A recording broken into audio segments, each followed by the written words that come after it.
Hi, I'm Executive Chef Dave Brown. I work at the Glen at Highland Meadows in Queensbury, New York. I've been on board there all told around 14 years. I got started into cooking with a phone call from a cousin when I was 17 years old. I remember the call vividly. "We need help up here."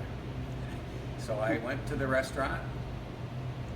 In those days, you could grab a uniform and go right to work, and we worried about the paperwork later. It was a private restaurant, a big resort restaurant, very busy in the summer. So I had a lot to learn, but I fell in love with it right away. After a few years of doing salad bar and dishes and the things that you start out in the kitchen doing, the chef approached me and said, "You really love this business, don't you?" And I said, "Yes, I do." And he said, "Well, I think you need to come up on the cook line and learn the trade the proper way." So I remember him taking me aside, buying me a book from CIA, which is the Culinary Institute of America, and he told me, "Brownie, you need to learn everything in this book and you can work anywhere in the world." And I took him literal, and I took that book home and I started studying the mother sauces and all the procedures of different cooking styles. And I quickly learned from other chefs that I worked there and my mentor, who took me aside and gave me a chance. I worked up the ladder quite rapidly in the restaurant and was handed the position of executive chef when I was 26 years old. Without formal culinary training, I thought that was a pretty good shot for me at that age. I stayed on that job around 20 years and then moved on to another situation like most chefs do finally. I've worked in very few places overall. The Glen itself has been a second home to me, and in fact, the residents at the Glen, many of them, were my customers back in those days, coming out for a special meal, usually on a Friday, Saturday night. Steak, lobster, prime rib, all the fancy stuff that you don't see a lot of today in every restaurant. But back then, that was the way. This dish I'm going to make for you is a veal dish. And there's a little story behind veal that you have to hear. I remember a chef coming out of the cooler one day with an entire leg of veal, and he plopped it on the cutting board and he said, "Brownie, break this down and make cutlets out of it." And I said, "I don't know if I can do that." He says, "You can do it." He gave me all the confidence I ever needed. And he said, "Brownie, you can do this better than me and probably faster than me. You're talented. Go ahead. There's nothing you can harm." So I followed the seams, as they say, and I pulled the top round out, the bottom round, and the eye round, and I had it all separated. He walked over, and he looked what I had done, and he said, "You did do that better than me."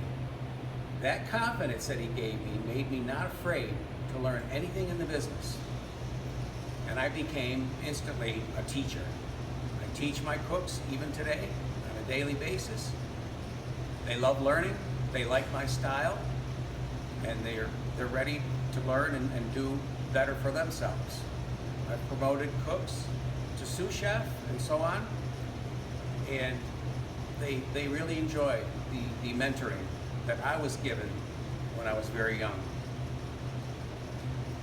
This particular veal dish has a story. The name is Veal Montee. Montee is the middle name of my first chef's oldest son. And when he taught me this dish, he gave me the chance because he said, "I know you can do this dish exactly like I do, and I insist that it tastes exactly like mine."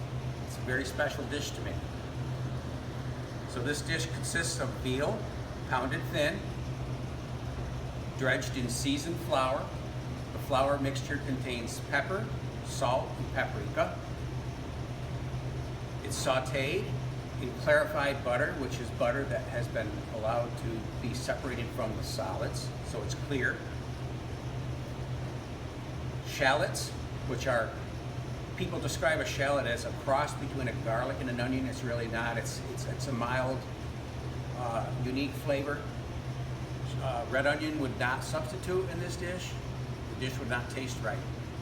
Also, in the cooking method, the shallots have to be brought to a certain color in order for the dish to taste right.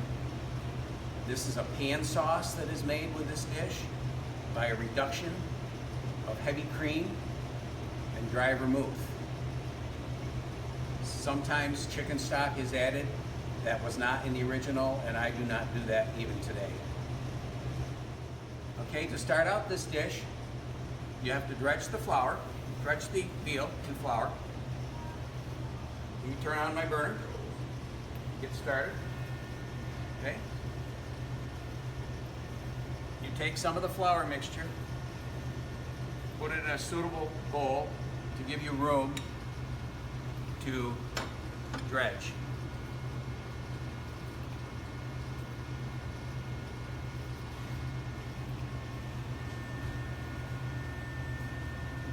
The dredging process is very simple. It's just a matter of getting all the pieces coated. That becomes part of your pan sauce. Clarified butter.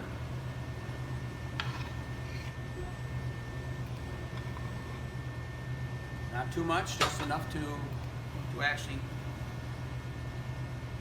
start the sauce. Let the pan preheat slightly. Your butter is your judge of how hot the pan should be. You don't want it smoking hot or burning hot. This is how you test whether it's hot enough or not. I can tell by looking that it's not quite hot yet. Turn it up a little.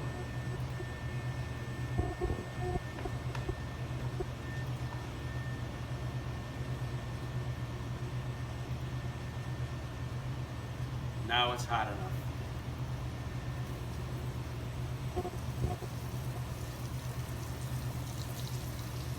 Veal cooks very quickly.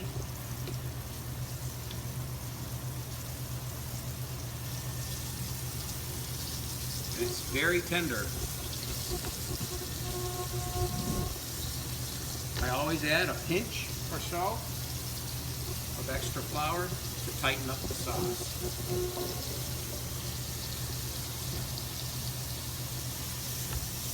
Now you saute the veal about a minute on the first side until it's golden brown.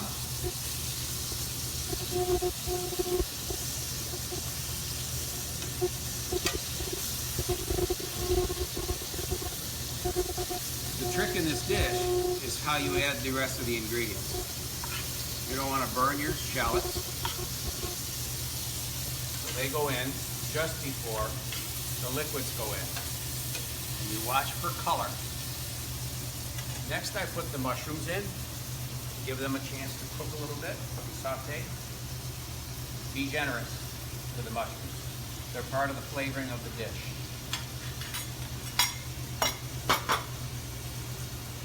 Usually a little additional pinch of salt is needed to bring out the flavor.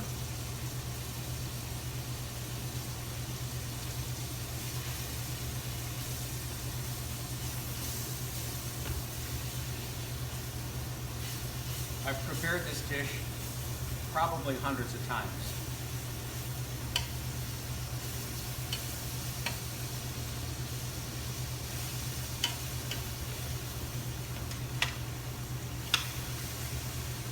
Now, at that center of the pan, I'm going to make a little moat for some more butter, just for the purpose of getting my shallots properly cooked.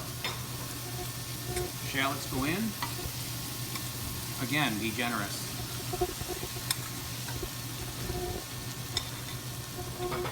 We're building lots of flavors here.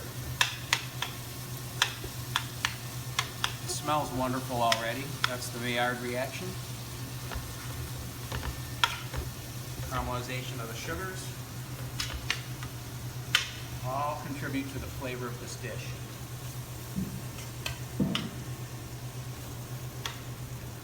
Watching for my shallots to color exactly the way I want them. Takes another minute or so.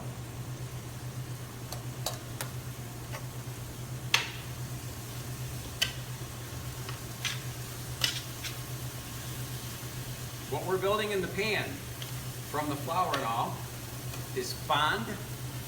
That's the brown you see right there. We're going to deglaze the pan with the wine and let the wine cook out the alcohol slightly.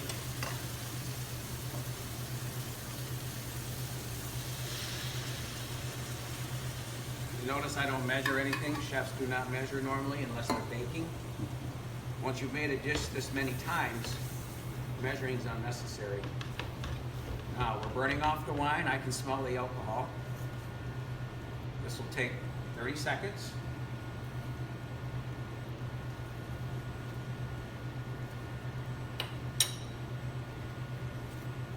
She's starting to thicken already from the flour and the wine.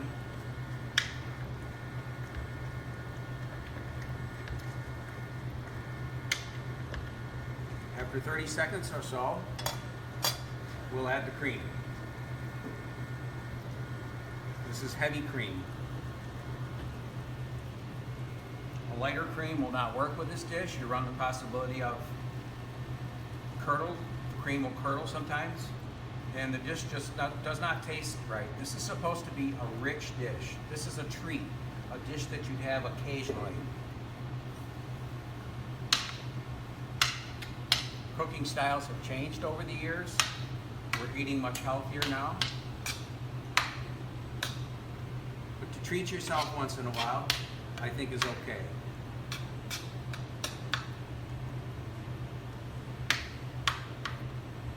After all, going out to a restaurant back in the 1970s and 1980s and spending the kind of money they were spending, they weren't worried too much about nutrition. They were out for a treat. Portions back then were huge portions. I remember vividly standing cutting prime ribs, 28 ounces with a bone. 28 ounces, can you imagine? My wife and I today share a filet mignon that only weighs 6 ounces, and we share it. So things have changed a little. And for the better. You know, the older I got through the years, the more health conscious I tried to be. I've been very proactive about being healthy.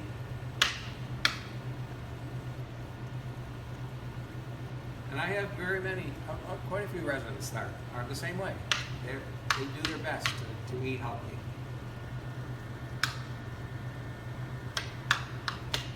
You could substitute in this dish for celiac disease, people that have celiac disease. You could use an alternative flour, and I'm sure it will work just fine. Rice flour comes to mind. And I don't think the flavor would be effective either. I haven't tried it yet. Maybe that's next on my agenda, to try that. I'm going to turn this down to a simmer. It's almost done. Traditionally, back when I made this dish every day, this dish would be served on a single platter, just garnished with parsley and maybe an additional garnish, like back in the day they had spiced crab apples or things like that on the plate with a little endive, a little green, and it was all of our courses were separate. Everything was in separate dishes. The entree was the only thing on the plate, and that was the style that the restaurant I started in fed you. We're going to switch this dish up a little bit today. The veal Montee is the same, but it's going to be served a little different.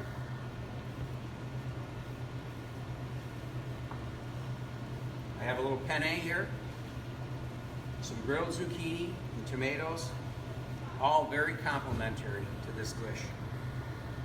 I'm sure this will pair perfectly. The thickness of the sauce is almost there. You can see the steam, it's reducing and reducing.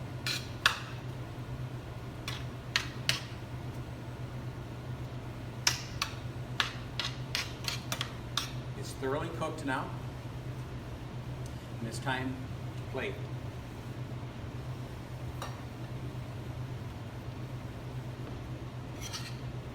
Traditionally serve this dish around 6 ounces of veal. These are veal medallions. Being so rich, this dish really doesn't require much more veal than that, especially served this way. Plenty of mushrooms.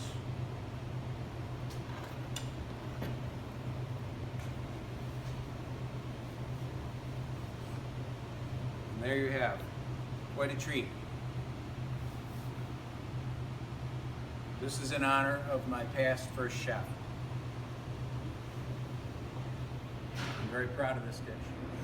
Look for a chance to try this dish in your community sometime in July.